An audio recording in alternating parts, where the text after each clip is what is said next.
There's a comforting lie modern life teaches you, that the Earth is solved, that every blank space has been pinned, photographed, reviewed, and tagged with a location sticker, that if a place exists, someone has already stood there and posted proof. But the planet doesn't care about our confidence, because even now, right now, there are places on Earth that are still effectively untouched, not because they're imaginary, but because they sit behind barriers stronger than curiosity. Pressure that can crush steel, ice that hides entire landscapes, jungles with no roads, no maps, and no safe way in or out, and peaks so forbidden or so brutal that no human has ever completed the final step. This video is not about remote vacation destinations. This is about the places that resist us, places that remain unreached, unwalked, or unseen. Not for lack of trying, but because Earth still has doors that don't open.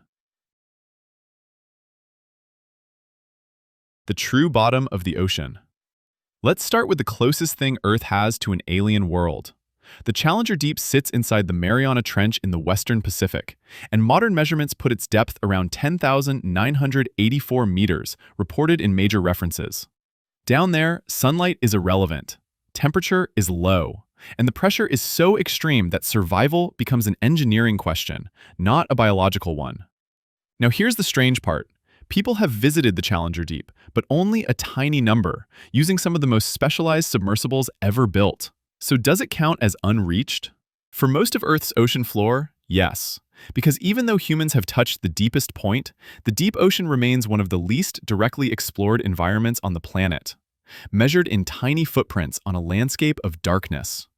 In other words, we've touched the bottom, but we haven't met the ocean yet.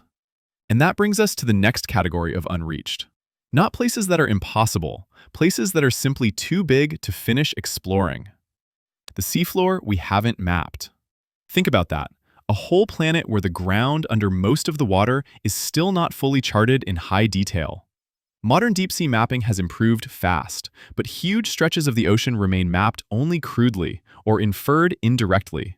This matters because an unmapped seafloor isn't just unknown scenery, it's unknown geology, fault lines, landslide zones, canyons, volcanic structures. And those shape tsunamis, climate systems, and ecosystems. So when people say there's nowhere left to explore, they're usually thinking of land. They're forgetting that most of the Earth is water, and much of the underwater world is still a low-resolution mystery. The map looks complete because our brains hate blanks, but the detail, the real detail, is still missing. Greenland's hidden interior. Now let's go somewhere that exists in plain sight on every world map, yet still hides a secret landscape. Greenland's ice sheet is so massive that it has been described as holding roughly 10% of Earth's freshwater reserves. And in places, the ice is kilometers thick, meaning the bedrock beneath it is not something you casually go see. Researchers use aircraft, radar, satellites, tools that can see through ice and model what's underneath, because much of the interior is harsh, remote, and difficult to access directly. So what's unreached here isn't Greenland as a place you can visit. It's Greenland's hidden geography, the valleys and channels under the ice, the terrain that shaped how the ice flows, the buried story of what the island really looks like underneath.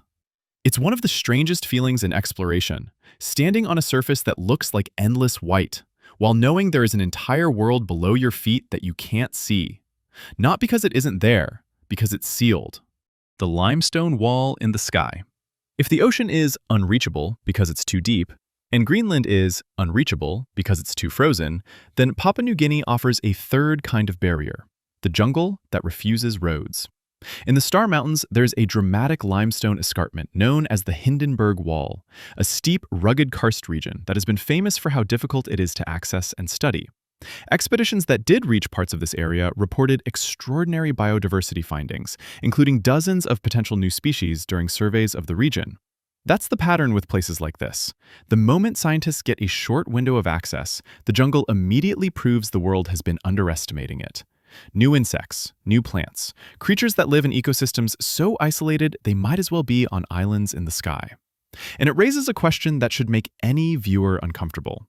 If a single expedition can find that much novelty in one remote karst wall, How many other pockets of Earth are still biologically unknown, simply because nobody can reliably get there? This isn't unreached like a single point on a map. It's unreached like a library you can't enter. The peaks that no human has stood on. Now, for the cleanest definition of no one has ever reached, a summit is a yes or no question. Either someone stood on top or they didn't. And the world still has mountains whose summits have never been reached by any human being, even in the age of satellites and high-tech gear. The most famous is Gangkhar Puensum, widely cited as the highest unclimbed mountain on Earth, at roughly 7,570 meters. And what makes it especially fascinating is that its unclimbed status isn't just about weather or difficulty. It's also about human rules and beliefs. Bhutan has restricted climbing on certain peaks due to spiritual and cultural reasons, creating a barrier that is moral and legal, not just physical. That's a different kind of unreached. Not we can't, we shouldn't. And the haunting part is, even if climbing bans changed tomorrow, an unclimbed summit is still a brutal technical problem. Altitude steals your strength. Wind erases your margin for error. Cold makes small mistakes permanent.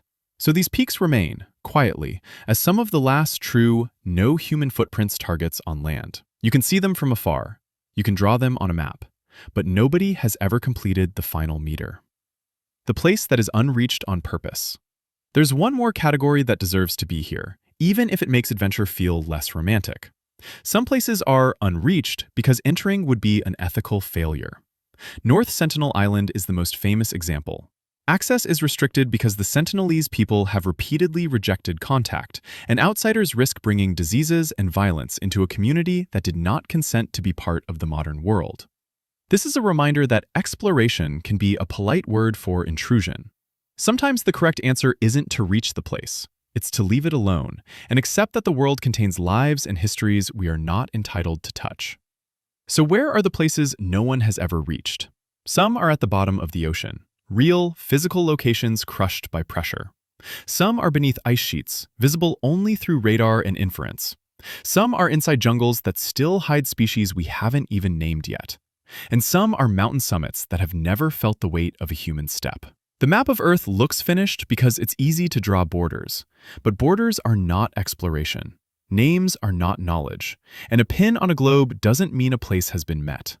If you had to choose, which unreached place fascinates you most? The deep ocean, the hidden ice world, the isolated jungle, or the unclimbed peaks?